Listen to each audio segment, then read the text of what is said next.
Brothers లో ఆషాఢం KG sale మళ్ళీ మొదలైంది. మరెన్నో క్రేజీ ఆఫర్స్ ఖైదీ చేయండి ఆర్ఎస్ బ్రదర్స్. నీకెంత కావాలి? 5 లక్షలు ఇస్తాను. చాలా? 5 లక్షలు కాదు, 50 లక్షలు ఇచ్చినా నా కంపెనీ మూయడం జరగదు. బాగా ఆలోచించుకొని చెప్పు. ఈ వ్యాపారంలో పుట్టి పెరిగినోడ్ని, నాతో పోటీ పడకు. నా చేతి కింద 6000 మంది పనిచేస్తున్నారు. ఆంధ్ర మొత్తం నాకు బ్రాంచులు ఉన్నాయి. నేనే మార్కెటింగ్ చేయలేకపోతున్నాను. ఆఫ్టర్ ఆల్ ఒక కుటీర పరిశ్రమలా పెట్టుకొని నువ్వెలా మార్కెటింగ్ చేయగలవు? 6000 మంది వర్కర్స్ని పెట్టుకుని ఆంధ్ర మొత్తం బ్రాంచీలున్న మీరే నా కంపెనీ చూసి భయపడుతున్నారంటే నా సరుకులో నాణ్యత ఉందనేగా. ఆ నాణ్యత ఉన్నంత వరకు నాకెవరూ పోటీ కాదు. ఈ ప్రపంచంలో నేను ఎక్కడైనా మార్కెట్ చేయగలను. వస్తాను.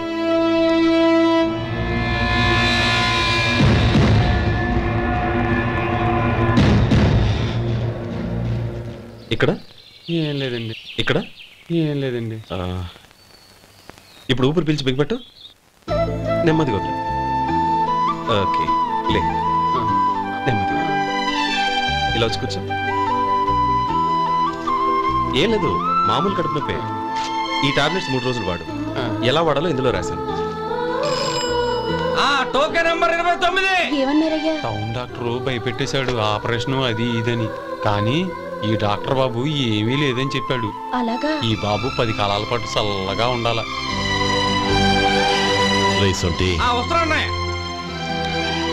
రే, భగవంతుడి దయ వల్ల తమ్ముడు హస్తవాసి మంచిదని అప్పుడే పేరొచ్చిందిరా. తమ్ముడిని దగ్గరుండి జాగ్రత్తగా చూసుకో. పని హడావుల్లో పడి వేళకి భోంచేయడము. అబ్బే అదే లేదన్నయ్య. 1 గంట గల్లా పేషెంట్ కట్టు, భోజనం పెట్టు. అది అలా జాగ్రత్తగా చూసుకో. నేను చూసుకుంటాను కదన్నయ్య, నువ్వు వెళ్ళు.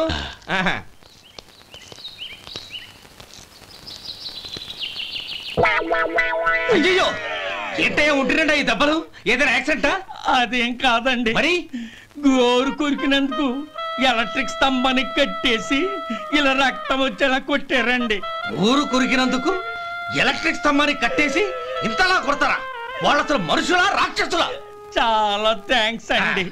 కనీసం మీరైనా అర్థం చేసుకున్నారు. వాళ్ళు అర్థం చేసుకోలేదండి.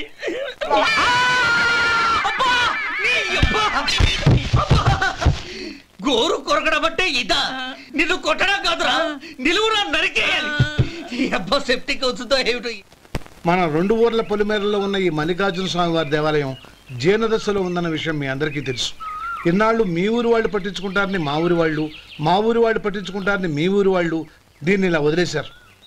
ఈ గుడి మీ ఊరికి ఎంత ముఖ్యమో మా ఊరికి అంతే ముఖ్యం. కాబట్టి మన ఇరు గ్రామ ప్రజలు కలిసి దాన్ని బాగు చేయించి కుంభాభిషేకం చేయించాలనే సదుద్దేశంతో ఒక కమిటీని ఏర్పాటు చేశాం. ఈ కమిటీలో 2 గ్రామాలకు సంబంధించిన ప్రముఖులు ఉన్నారు. కమిటీ ప్రెసిడెంట్గా ఎవరిని ఎన్నుకోవాలనే విషయంలో శ్రీ గోపాలరావు గారి పేరు, శ్రీ లక్ష్మీపతి గారి పేరు పరిశీలనలోకి వచ్చాయి. అందువలన మేమందరం బాగా ఆలోచించి తర్జన భర్జనలు చేసిన మీదట శ్రీ గోపాలరావు గారే అన్ని విధాలా ప్రెసిడెంట్ పదవికి అర్హులని ఈ కమిటీ నిర్ణయించడం జరిగింది.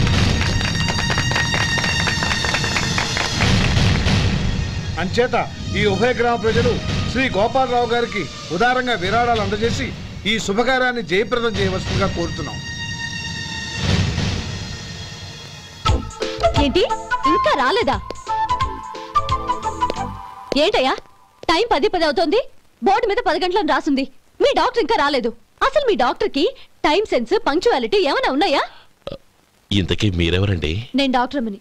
ఓహో, మీరు డాక్టరేనా? డాక్టర్ అంటే డాక్టర్ని కాదయ్యా, డాక్టర్ని చేసుకోబోయేదానని అర్థం. ఓహో, అవును, నువ్వెవరు? నేను ఇక్కడ టోకన్ ఇస్తూ ఉంటానులేండి. తప్పుకో. తప్పుకోవయ్యా. అవును, మీ డాక్టర్ కి ఎవరో అన్నయ్య ఉన్నాడంట కదా, ఎలాంటోడు? ఎలాంటోడంటే అదేనయ్యా, చాలా కోపిస్తని విన్నాను. ఎందుకని అడుగుతున్నారు? ఎందుకంటావేంటయ్యా? ఆ అన్నయ్య మాట వినగానే మీ డాక్టర్ గడగడా ఉణిగిపోతాడు. అసలు డాక్టర్ చదివే తమ్ముణ్ణి అలా భయపెట్టచ్చా? తప్పు కదా? తప్పేనండి. కాని కాని నాకు మీ డాక్టర్ కి పెళ్ళవని ఆ అన్నయ్య సంగతి అప్పుడు చెప్తాను. ఏం చేస్తానండి? ఏం చేస్తానా, సంవత్సరం తిరగకుండానే కవల పిల్లల్ని కని వాళ్ళ అన్నయ్య చేతిలో పెడతాను. వాళ్ళకి 5 సంవత్సరాలు వచ్చేసరికి ఆయన్ని బాగా మొట్టికెళ్ళేస్తారు. అలా నా కసి తీర్చుకుంటాను. ఈ డాక్టర్ ఎప్పుడు వస్తాడో ఏంటో. అది సర్లే కానీ నువ్వు పని చేయి. మీ డాక్టర్ రాగానే నేను వచ్చి వెళ్ళానని చెప్పు. నేను అంటే ఓ నా పేరు చెప్పలేదు కదా? నందిని. ఏం చెప్తావు? అదేనండి, నందిని గారు వచ్చి వెళ్ళారు అని చెప్తాను. గుడ్, పైకొస్తావు.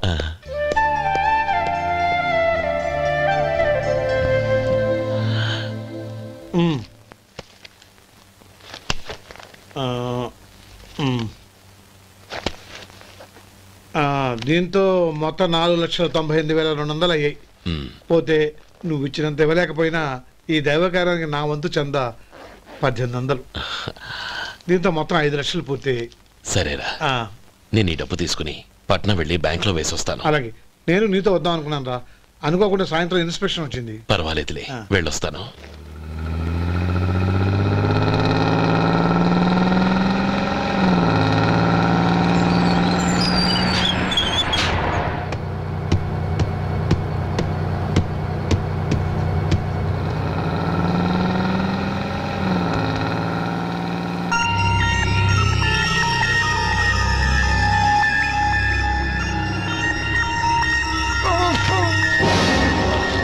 అయ్యో మూర్ఛ మూర్ఛ, బసాపండి బసాపండి. తాళం చేతులు గుర్తి, ఈ తాళాలు చేతిలో పెట్టండి. వీటి వల్ల ప్రయోజనం లేదు. 4 ఖర్చుకోకుండా పళ్ళ మధ్య పెట్టడానికి గట్టిగా ఏదైనా ఉంటే ఇవ్వండి. ఇదిగో ఇది చూడండి.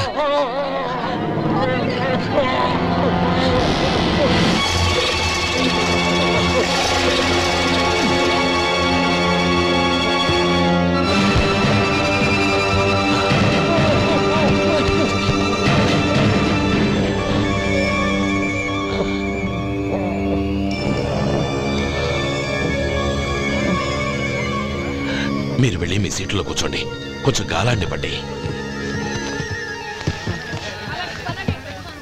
ఇప్పుడు ఎలా ఉంది బాబు?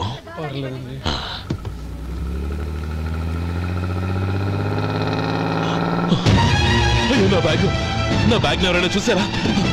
అందులో 5 లక్షలు ఉన్నాయి. నా బ్యాగ్ వెంటనే బస్తాపండి, ఎవరిని కింద దిగవద్దు, అందరినీ చెక్ చేయండి. నా అంచనా తప్పు కాలేదు. వాడి మంచితనమే వాడిని దెబ్బకొట్టింది. మన వాళ్ళని పంపించి గుడి తాలూకు డబ్బు కొట్టేశాడని పోలీస్ కంప్లైంట్ ఇవ్వండి. ఇప్పుడు ఆ స్టేషన్లో ఎస్ఐ వాడి తమ్ముడే. వాడే వెళ్ళి వాడి అన్నయ్యని అరెస్ట్ చేసి వీధుల్లో నడిపించుకు తీసుకురావాలి. అది నేను కళ్ళారా చూడాలి, మనసారా సంతోషించాలి. అయ్యో గోపాలం గారు, గోపాలం గారు, మీరు దేవస్థానం సొమ్ము దొంగిలించారని ఎవరో పోలీస్ కంప్లైంట్ ఇచ్చారంట. మిమ్మల్ని అరెస్ట్ చేయడానికి మీ తమ్ముడు గారు వస్తున్నారు.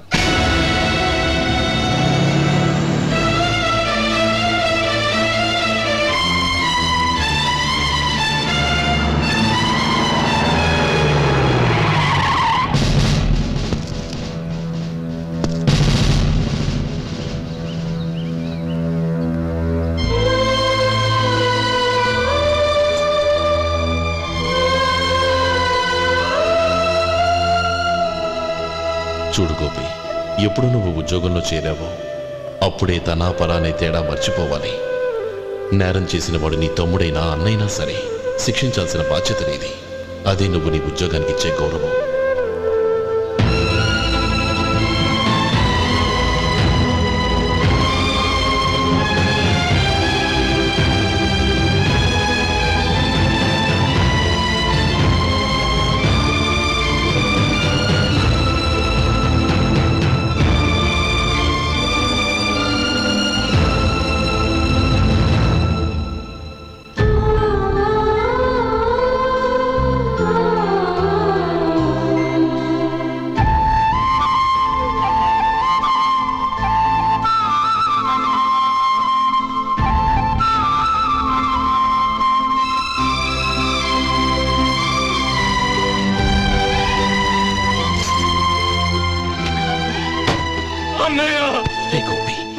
ఏమిట్రా ఇది?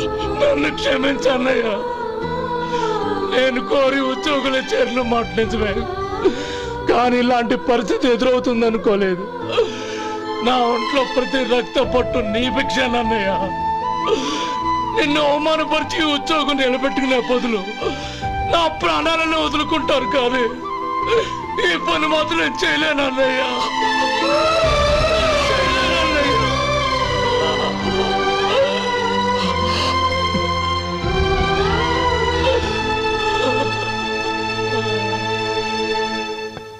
ఏరా, ఇన్నేళ్లు కష్టపడి సంపాదించిన ఉద్యోగానికి రాజీనామా చేస్తావా? కనీసం నీ పెళ్ళాం ఏమనుకుంటుందోనని ఆలోచించావా? ఇందులో అనుకోవడానికి ఏముంది మామగారు? ఎండనక వాననక కష్టపడి ఓ తండ్రి కంటే ఎక్కువగా ఈయన్ని పెంచి పెద్ద చేశారు బావగారు. అలాంటి దేవుణ్ణి అరెస్ట్ చేసే ఆ ఉద్యోగం ఈయనకు అవసరం లేదు. బాగుంది. అన్నకు తగ్గ తమ్ముడు, తమ్ముడికి తగ్గ పెళ్ళాం. సరే, మీ ఇష్టం. నానమ్మ, అన్నయ్యడి. నమస్కారం అండి. ఓ నువ్వా? రా కూర్చో. పర్వాలేదండి. ఏంటి ఇలా వచ్చావు? ఆ రోజు నా కంపెనీని మూసేయమన్నారు. ఇప్పుడు నేను మూసేయడానికి సిద్ధంగా ఉన్నాను. దానికి ప్రతిఫలంగా నాకు 5 లక్షలు కావాలి. అలాగే, నీకు కావాల్సిన 5 లక్షలు నేను ఇస్తాను. చాలా థ్యాంక్స్ అండి. కానీ మీరు మీ కంపెనీని మూసేయక్కర్లేదు. సార్? అవును మిస్టర్ మధు, మీ అన్నగారికి జరిగిన అన్యాయం గురించి తెలుసుకున్నాను. మీ కుటుంబం గురించి కూడా విన్నాను. సహజంగా అందరూ ఐకమత్యానికి ఉదాహరణ రామలక్ష్మణులు అంటారు. కానీ ఆ రామలక్ష్మణులు ఎలా ఉంటారనేది పుస్తకాల్లో చదవడం తప్ప ఎవ్వరూ చూడలేదు. మీ అన్నదమ్ములను చూస్తే ఆ రామలక్ష్మణులు ఇలాగే ఉండేవారేమో అనిపిస్తుంది. అలాంటి కుటుంబానికి ఇలాంటి ఇబ్బంది రావడం నిజంగా దురదృష్టం. రామునికి హనుమంతుల్లా కాకపోయినా ఏదో ఉడతాభక్తిగా నా వల్ల వీలైన సహాయం ఈ 5 లక్షలు తీసుకో. మీ కంపెనీ పేరు మీదే అన్ని సరుకులు తయారు చేయండి.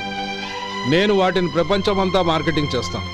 సార్, మీ రుణం ఉంచుకోను, తొందరలోనే తీర్చేస్తాను. స్నేహితుల మధ్య రుణాలేంటి మధు? We are friends.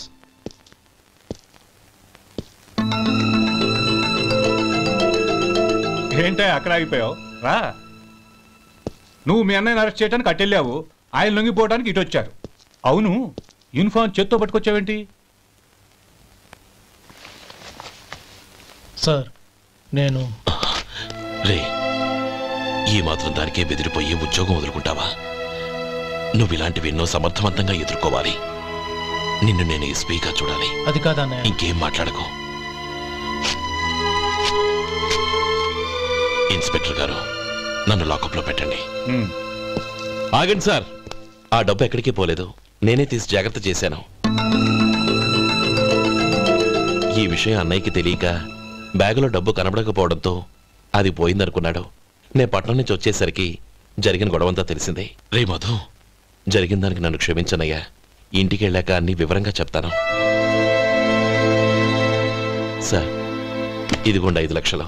ఇది కమిటీ వాళ్ళకి అప్పగించి ఈ కేసు కొట్టేయండి సార్. భలే వాడివయ్యా, తీసినప్పుడు ఒక మాట ఆయనతో చెప్పుండొచ్చుగా. అనవసరంగా పెద్ద ఆయన స్టేషన్ వరకు రప్పించావు. Sorry sir. అన్నయ్య, మీరింటికి వెళ్ళండి, నేను లెక్క అప్ప చెప్పేసి వస్తాను. వస్తానండి. అలాగే. ఎలా దెబ్బ కొట్టాలన్నా కుదరటం లేదు. అయినా వీళ్ళకు ఉన్న పళ్ళంగా 5 లక్షలు ఎలా వచ్చాయి? అదే బావా, నాకు అర్థం కావటం లేదు. నీకు అర్థమైతే ఆశ్చర్యపడాలి కానీ అర్థం కాకపోతే ఆశ్చర్యం ఏముంది? Useless fellow.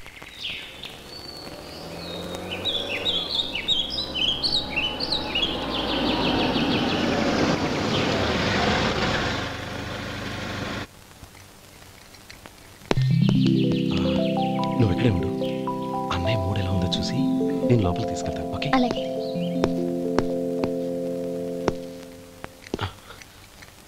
అన్నయ్య, ఏంట్రా? నేను చాలా రోజుల నుంచి నీకు విషయం చెప్తున్నాను, గుర్తుందా? ఏ విషయం? అదే అన్నయ్య, నేను ఓ అమ్మాయిని లవ్.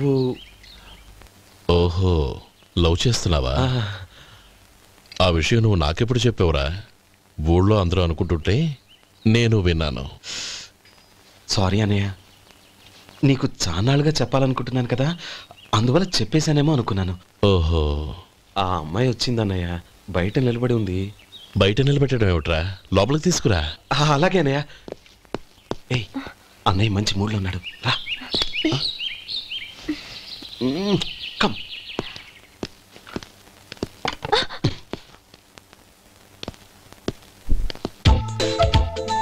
ఎందుకంటావేంటయ్యా? ఆ అన్నయ్య మాట వినగానే మీ డాక్టర్ గడగడ వణికిపోతాడు. అసలు డాక్టర్ చదివే తమ్ముడిని అలా భయపెట్టచ్చా? తప్పు కదా? తప్పేనండి. నమస్కారం. అదేంట్రా, మనిషో పక్కనుంటే నమస్కారం ఇంకో పక్కన ఉంది? అది మర్యాద అన్నయ్య మర్యాద. ఆహా, అవును, నీ పేరేంటమ్మా? నందిని. ఆ నందిని. నందిని అన్నయ్య. ఏ ఆ ముక్క తను చెప్పలేదా? పెద్దలంటే మహాగౌరవం అన్నయ్య. మేమిద్దరం ఇంత క్లోజ్ ఫ్రెండ్స్ కదా, ఆయన నాతో కూడా ఎక్కువ మాట్లాడదు. ఓహో కదా. నాకు మీ డాక్టర్కి పెళ్ళవని అప్పుడు అన్నయ్య సంగతి చెప్తాను. ఏం చేస్తానండి? ఏం చేస్తానా, సంవత్సరం తిరగకుండానే కవల పిల్లల్ని కని వాళ్ళ అన్నయ్య చేతిలో పెడతాను. వాళ్ళకి 5 సంవత్సరాలు వచ్చేసరికి ఆయన్ని బాగా ముట్టిగలేస్తారు. అవును, అమ్మాయి మోహం చూడకుండా నిర్ణయం ఎలా తీసుకోనరా? తలెత్తు.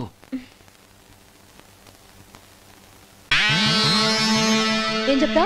అదేనండి, నందిని గారు వచ్చి వెళ్ళారని చెప్తాను. గుడ్, పైకొస్తావు. ఈయన మీ అన్నయ్య? అవును. నందిని, ఏమైంది? ఎందుకు ఏడుస్తున్నావు?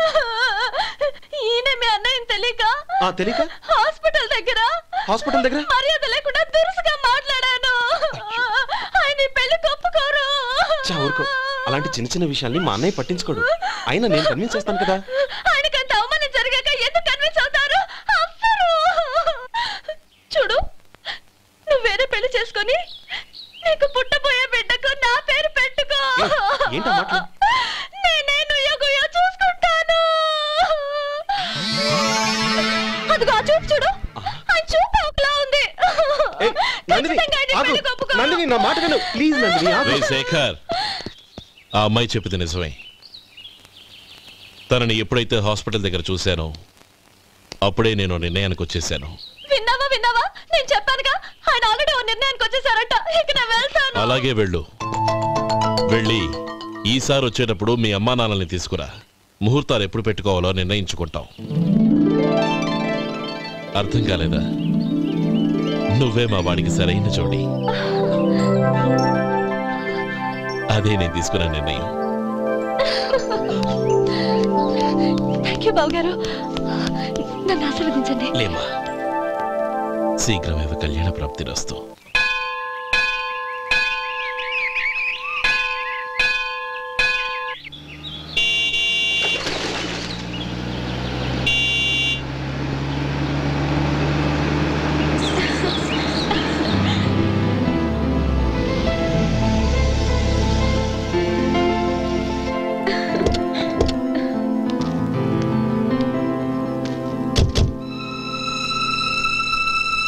రామా,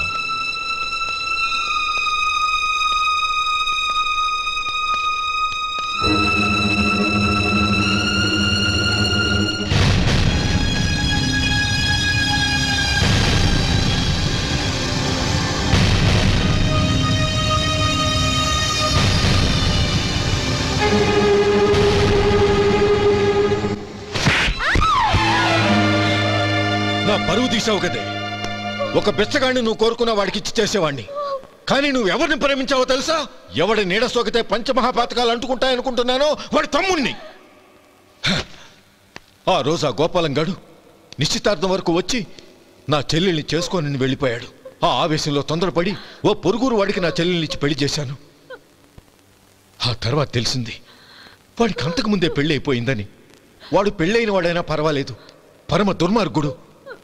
ఇంకొకరిని ప్రేమించిన దానివేగా అని దెప్పి పడుస్తూ నా చెల్లెలికి మాటలతోనే నరకం చూపించాడు.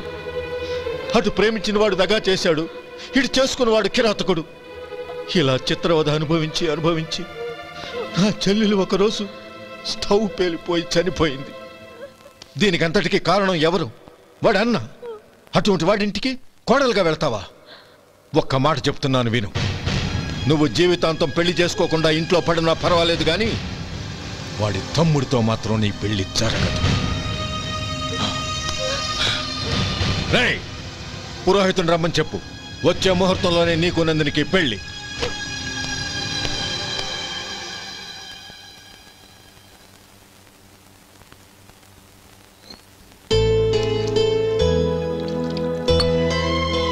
ఒరే, అదేంట్రా ఒక ముద్దైనా తినకుండా చేయగడిగేశావు? నాకు ఆకలి కాలేదు నానమ్మ.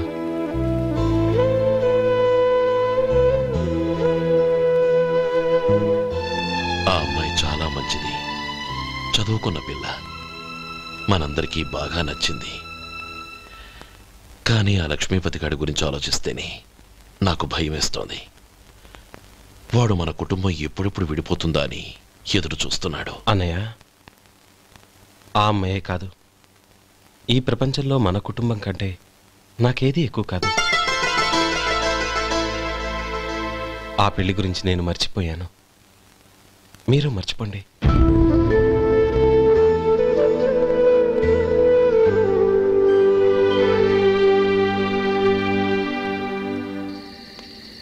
శేఖర్, నువ్వా? ఏంటి ఈ టైంలో వచ్చావు? నీతో ఓ విషయం మాట్లాడాలి. ఒకసారి బయటకు వస్తావా?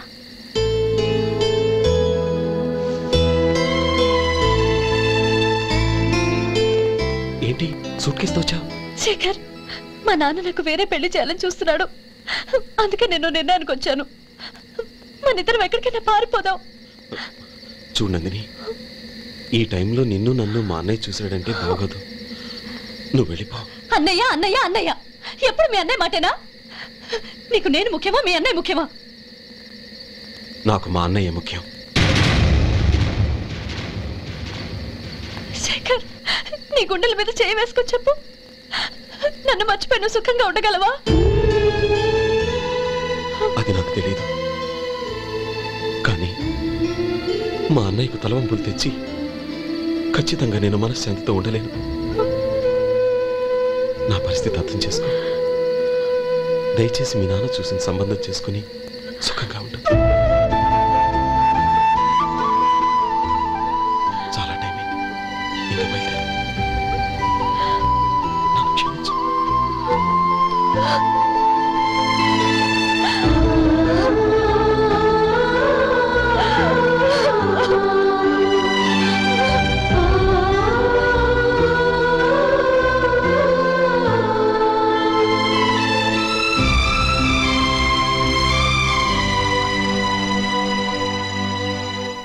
ఏంట్రా అలా మౌనంగా కూర్చున్నావు? ఏం లేదురా, కోరుకున్న అమ్మాయి రా పారిపోదామని వస్తే మా అన్నయ్య బాధపడే పనేది నేను చెయ్యలేను, నన్ను క్షమించని ఆ అమ్మాయిని పంపించేసాడ్రా నా తమ్ముడు. అదిరా వాడికి నా మీద ఉన్న అభిమానం. ఇంతవరకు వాడు అడిగింది ఏదీ నేను లేదనలేదు. ఒక అన్నగా వాడి పట్ల నా బాధ్యతలన్నీ నెరవేర్చాను. అలాంటిది ఈరోజు వాడు మనసారా కోరుకున్న అమ్మాయిని వద్దని నేను ఎలా చెప్పగలనరా? వాడి సంతోషం కంటే నాకు కావాల్సిందే ఉంది. అందుకే నేను ఒక నిర్ణయానికి వచ్చాను. ఓపెనింగ్ స్టాకు 31,700 అండి. ఈ రోజు 200 లారీల్లో 21,500 ప్యాడీ వచ్చిందండి. అవి ఈ పక్కన సర్దించానండి. తర్వాత ఇవి నిన్నొచ్చిన ధాన్యం బస్తాలండి. 50 లారీల్లో 5,000 బస్తాల బియ్యం బయటకు పంపించామండి. సాయంత్రానికి మన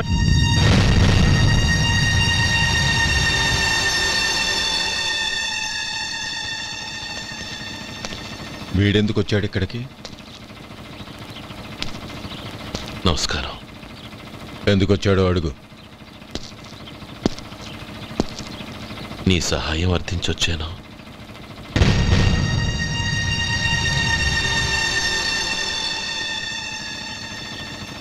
మీరు వెళ్ళండి. ఆ రోజు నీ చెల్లెల్ని నేను చేసుకోనన్నాను. ఏ పరిస్థితిలో అలా అన్నానో నీకు తెలుసు. నేను చేసింది తప్పని నీకు అనిపిస్తే ఆ తప్పుకి నా తమ్ముడిని శిక్షించద్దు. మన మధ్య ఉన్న విరోధం తెలియక వాళ్ళు ప్రేమించుకున్నారు. నేను నా తమ్ముడికి నీ కూతుర్ని మని అడగడానికి వచ్చాను. దయచేసి వాళ్ళ పెళ్లికి అంగీకరించు. నీ మొహం చూస్తేనే పాపమని సొంత ఊరినే వదిలేసి వచ్చిన వాణ్ణి. అలాంటి నేను నీ ఇంటికి నా బిడ్డనివ్వాలా? ఇన్నేళ్లుగా నీ నీడ కూడా నా మీద పడకూడదని పట్టుదలగా ఉన్న నేను దాన్ని వదులుకొని నీతో సంబంధం కలుపుకోవాలా? సరే, నేను నా పట్టుదలని ఆత్మాభిమానాన్ని అన్నిటినీ వదులుకొని నా కూతుర్ని తమ్ముడికిచ్చి చేశానే అనుకో. దానికి బదులుగా నువ్వేం వదులుకుంటావు? ఏం వదులుకుంటావో చెప్పు.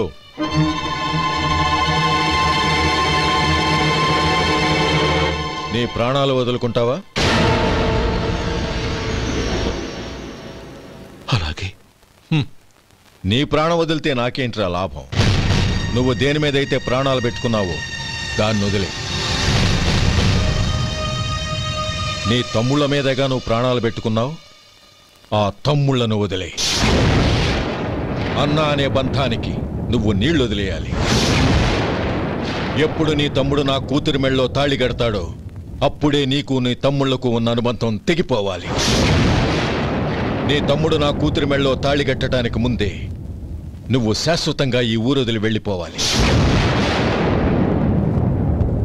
వీటన్నిటికీ నువ్వు అంగీకరిస్తేనే ఈ పెళ్లికి నేను అంగీకరిస్తాను.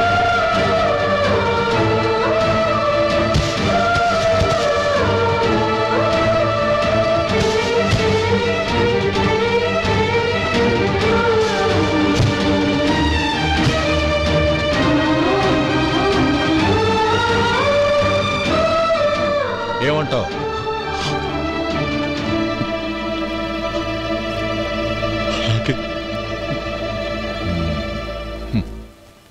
ప్రమాణం చేయి.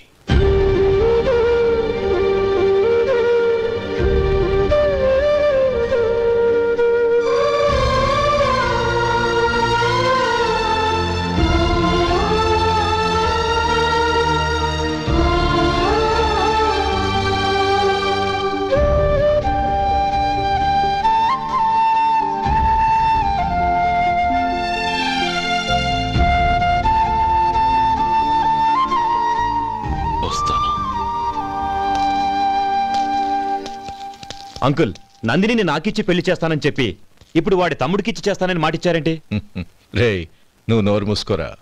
వీడి తమ్ముళ్ళు విడిపోవాలని ఇన్నేళ్లుగా ఎదురు చూశాను. ఇప్పుడు నా కల నిజం అవబోతోంది. నువ్వేం దిగులు పడకు. నీకు వేరే మంచి పిల్లని చూసి ఘనంగా పెళ్లి జరిపిస్తాను.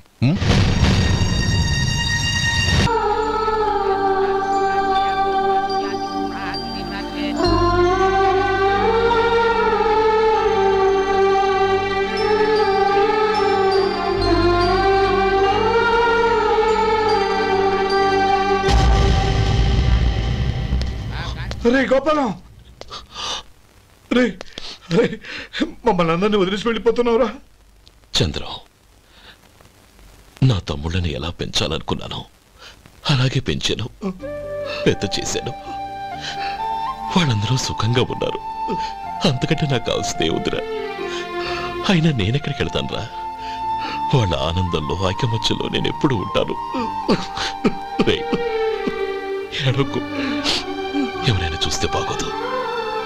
కళ్ళు తుడుచుకో, లోపలికి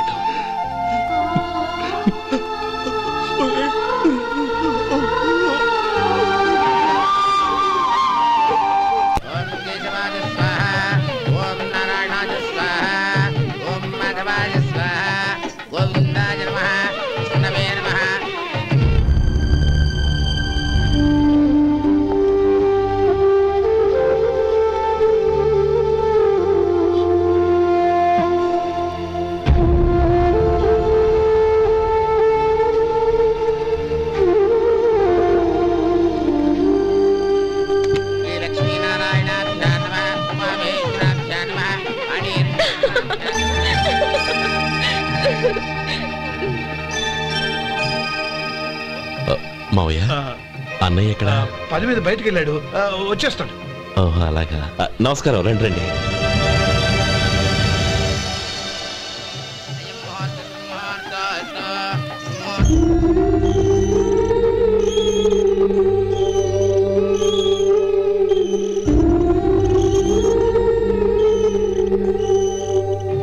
చంద్రం, గోపాలం ఎడ్రా ఎక్కడా కనపడడం లేదు. ఇందాక నీతో మాట్లాడుతుండగా చూశాను. అది ఎవరినో పిలవడం మర్చిపోయాడంట, అక్కడికి వెళ్ళాడు. ఈ పాటికి వచ్చేస్తుంటాడు. అలాగే.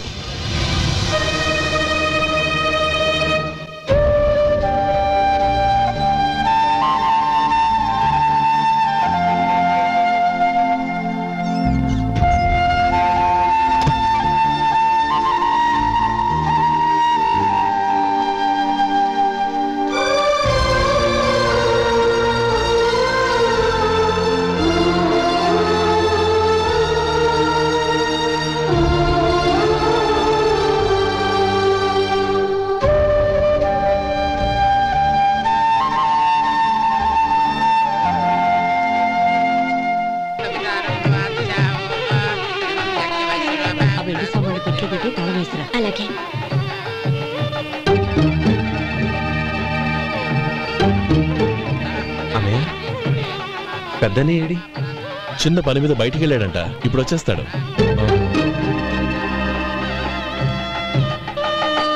భజంత్రీలు భజంత్రీలు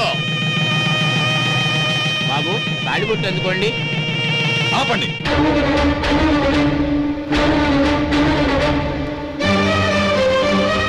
మా అన్నయ్య రానివ్వండి, తర్వాత తాళి కడతాను. అదేంటి బాబు, ఆలస్యం అయితే దుర్ముహూర్తం వచ్చేస్తుంది. మా అన్నయ్య ఎప్పుడు వస్తాడో అప్పుడే నాకు మంచి ముహూర్తం. దుర్ముహూర్తం వచ్చాక తాళి కడితే శుభం కాదు. మా అన్నయ్య లేకుండా చేసే ఏ పనైనా నాకు శుభం కాదు. నేను తాళంటూ కడితే అది మా అన్నయ్య వచ్చిన తర్వాత. ఇక మీ అన్నయ్య రాడు. నువ్వు నోరుమై. ఏంటో అనేది? నేనన్నది పచ్చి నిజం. నా మాట మీద మీకేమైనా అనుమానం ఉంటే అసలు జరిగిందేంటో ఈయన్ని అడగండి. మావయ్య, ఏంటిదంతా? అసలు ఏం జరిగింది? మీరందరూ నన్ను క్షమించండి.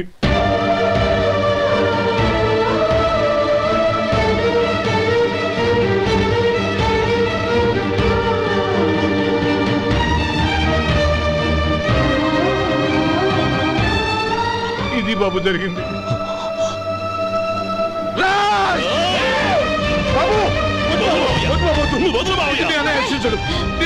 అర్థం చేసుకోండి. ఏదైనా గొడవ అయితే మన కుటుంబం గౌరవం ఏమవుతుంది? నా మాట వినండి. ఎంత ఘోరం చేశావు నాన్న. అన్నగారు లేకుండా ఆయనకి జీవితం లేదు, ఆయన లేకుండా నా బతుకి అర్థం లేదు. మా పెళ్లి పేరుతో ఆ దేవుణ్ణి ఎలా శిక్షించడానికి అసలు నీకు మనసు ఎలా వచ్చింది? అది కాదమ్మా. అంతకంటే నాకు ఇంత విషయం ఇచ్చి చంపుండొచ్చుగా.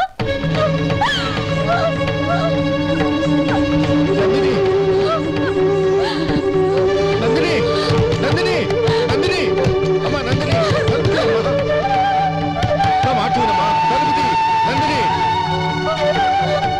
ఎందుకే బాధపడతావు? వాడు కట్టుకోకపోతేనే నిన్ను చేసుకోవడానికి నేనున్నానుగా.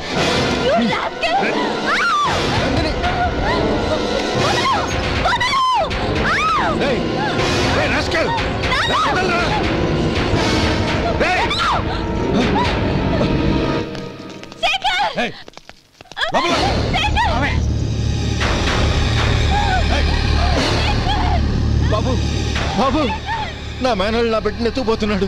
నా జీవితం నాశనం అయిపోతుంది. మీకు దండం పెడతాను, దాన్ని కాపాడండి. నీలాంటి వాడికి పుట్టిన దాంతో మాకేమిటి సంబంధం?